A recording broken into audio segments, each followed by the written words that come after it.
Recently, we've been doing an ongoing series looking at the various graphical upgrades over decades in various popular franchises. And we're going to continue that today. Hi folks, it's Falcon, and today on gameranx, the 10 best video game graphics then versus now, part 3. Number 10 is Final Fantasy versus Final Fantasy 15. Now, I know that you're probably going to automatically go to the, well, of course Final Fantasy 15 looks better. But again, we're stuck looking at a comparison between two very different styles. The original Final Fantasy, and indeed through the 6th title in the series, is entirely 2D, with the original being of course the most rudimentary looking. And I know with its very simplistic tile sets and its often one color elements like grass, it might be hard to say that it holds up, but in its own way I think it does. It's an extremely different style, an extremely different time, but you have to understand that a lot of graphics at that point were really not complex in any way, and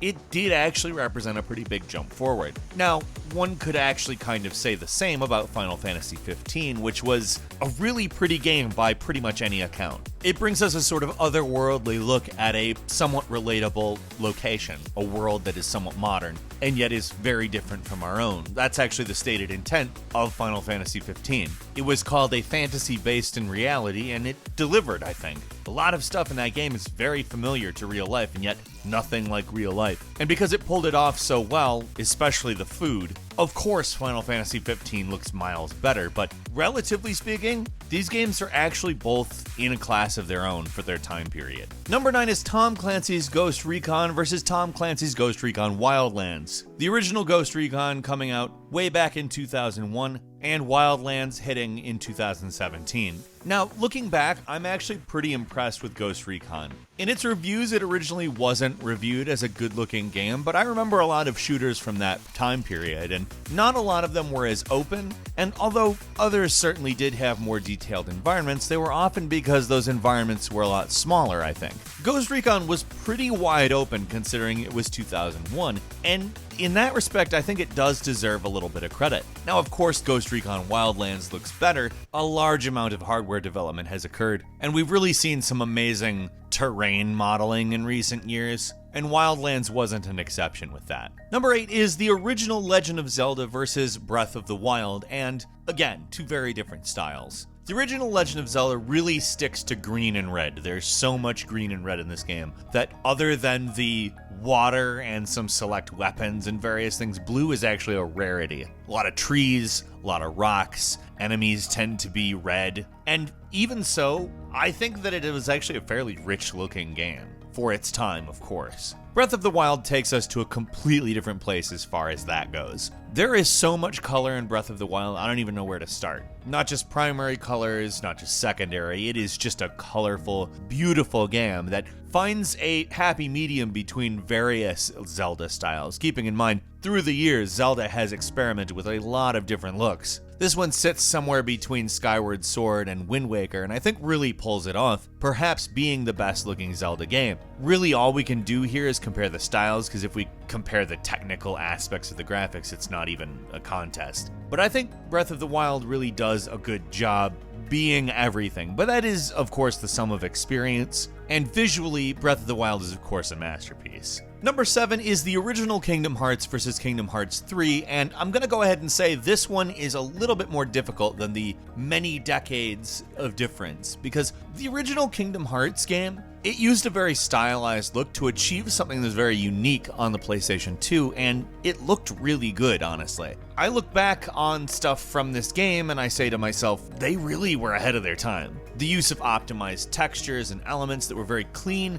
in order to achieve a very specific look really works in Kingdom Hearts. Now, that also made it so that even though they had to develop the graphics a lot over the course of the series, it also had to look like Kingdom Hearts. So the differences between these games are a little less apparent. However, when you put them side by side, it does look a bit stark. The older Kingdom Hearts games have a little bit more of a cartoony look, using textures to try to implement that, whereas the newer ones have a little bit more of an intentionally three-dimensional look. They have a lot more depth to them. The shading makes sure that you know that these are 3D characters. But it's more the environments that really look different. Although there are worlds from the 2D Disney games, pretty much everything has a bit more of a polished look to it. And particularly with the new worlds like Toy Story, they were able to use all of the detail that newer hardware accommodates them. Probably one of the bigger things is the boss fights and a lot of the particle effects that the stuff that's in Kingdom Hearts 3 would have never been done in the original Kingdom Hearts. But like I said, it also manages to retain the same kind of feel to it. It doesn't not seem like Kingdom Hearts, which is really cool. If we're saying then versus now, I'm not 100% sure we could really say one is better than the other. Again, if we set aside the technical aspects,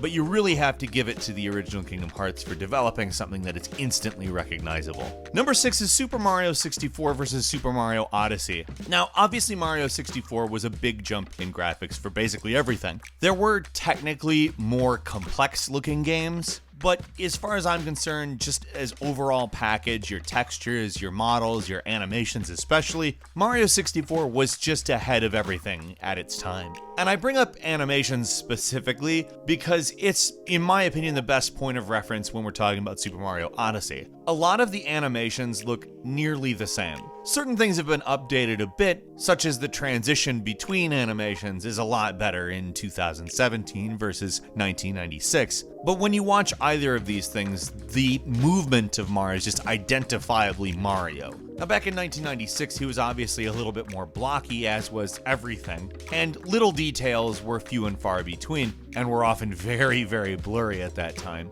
And that's kind of where we see our major improvements in Mario Odyssey. They did not really want to destroy the look that was created in Mario 64. It's kind of been what they've gone for since then. There's sort of the 3D Marios, the Mario 64 offshoots, and the 2D, 2.5D, and course-oriented Mario games, which sort of use a lot of the older pre-Mario 64 graphics conventions, albeit updated. So when we're talking about basically the same style, of course Mario Odyssey looks better. It's had the benefit of 2 decades of work put into refining it and finding what it would look like on more powerful hardware. But I'll be damned if Super Mario 64 doesn't hold up today. Number 5 is Hitman Codename 47 versus Hitman 2, the 2018 version. Now, Hitman Codename 47 looked good for its time, but I would not really even call it a top tier game for its time. It was a PC only game, and while it certainly didn't look bad, it had probably some of the more repetitive textures of a game of that time period. I mean, games had really repetitive textures back then, but Hitman was just particularly noticeable, especially in urban environments where a lot of square geometry is expressed in the 3D elements of the game as well. And I would say that people weren't really calling Hitman a graphical powerhouse even in 2000. Really what the original Hitman game was lauded for was its open-ended approach, which is something that has held up throughout the series. I would say even more so with its more recent entries, and Hitman 2's graphics actually really enhance that gameplay element because, I mean, the new Hitman game is just one of the prettiest games out there. The human models weren't necessarily the best, but the environments are just so pretty, the lighting so good, the particle effects, the shadows, just every element of the game is just really immersive and gorgeous. Also, how crowded this game can get just really brings an added layer of realism, I think. And the fact that the people are a little cartoony if you get really close to them, I think is forgivable, keeping this in mind. For me, the most recent Hitman kind of delivers on the promise of the original Hitman's gameplay by giving you the kind of world that can absorb you that fully. And I think that through the years, that's basically what they've been trying to get at. Number 4 is Ace Combat 1 versus Ace Combat 7. Now let's just go ahead and say Ace Combat 1 just really goes for the whole arcade in the 1990s look. Honestly, you could have told me it looks like Virtua Fighter or Virtua Cop or something like that, and I wouldn't be argumentative. It's a game that's actually very clever in its use of gradients to kind of hide the fact that it's very low polygon. Whereas Ace Combat 7, which really retains all of the gameplay elements from the original, just looks so much different. It's a game that just relishes the idea that it looks real. There are so many different environments, sky systems, water, land, just everything is so pretty in this game. Now, could they have gone more realistic in the 1990s? I'm not so sure, but looking at the most recent version of this game is, I mean, it's a visual treat.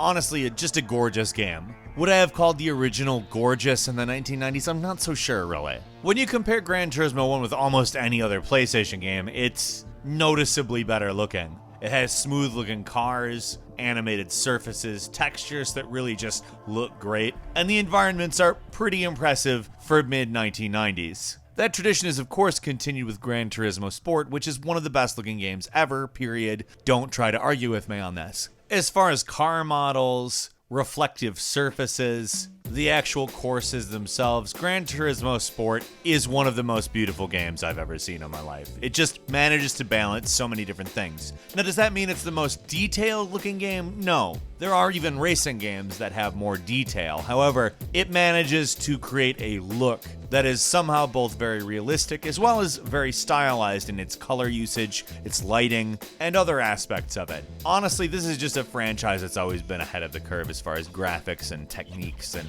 technicality. Number 2 is Super Mario Kart SNES versus Mario Kart 8 Deluxe on the Switch. Let's just right off say the massive difference in these two titles is the fact that the courses on Mario Kart 8 are fully 3D, whereas the courses way back in the day on SNES. Now, the original Mario Kart used a graphics mode called Mode 7, which basically allowed a background layer to be rotated and scaled, which created the illusion of it being 3D. Now, the courses were simply this, and that's that. That's really how the game worked. Whereas now Super Mario Kart is that we're talking about a 2D fake 3D game versus an actually 3D game. Also, the fact that it's a more recent actually 3D game means it has a lot of creativity and verticality that just isn't possible on a single plain fake 3D mode. Now, keeping that in mind, Mario Kart on SNES was fairly impressive due to the fact that it had any kind of 3D,